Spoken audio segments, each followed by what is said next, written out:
I want to mention right from the beginning, and I'll come back to it in a bit, but right from the beginning, these chapters are, again, even if most people don't know most of what's in them, most everybody knows one of the most famous sentences in the entire Bible, which is found in here, which is the golden rule. Right? Love your fellow as yourself, love your neighbor as yourself, depending on your translation. Uh, and obviously enormously famous. It's the one of the only verses in the Bible that's got a pithy name like the Golden Rule.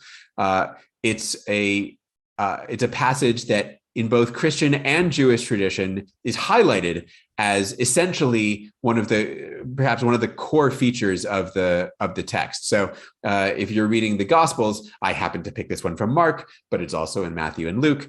We have this sort of like little story of the scribes coming to Jesus and saying, which commandment is the first of them all? And Jesus says, right, well, the first is Hear, O Israel, right? What's known in Judaism as the Shema.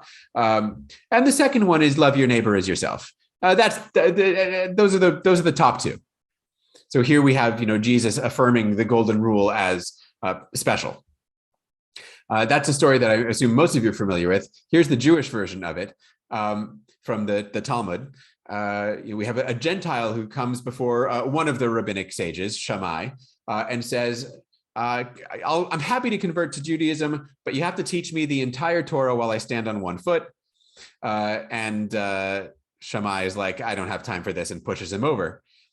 At which point Hillel, who was Shammai's great rival and one of the great sages, one of the great historical figures in Judaism, the guy comes to Hillel and says the same thing, standing on one foot, teach me the whole Torah. And Hillel goes, if you don't like something, don't do it to somebody else.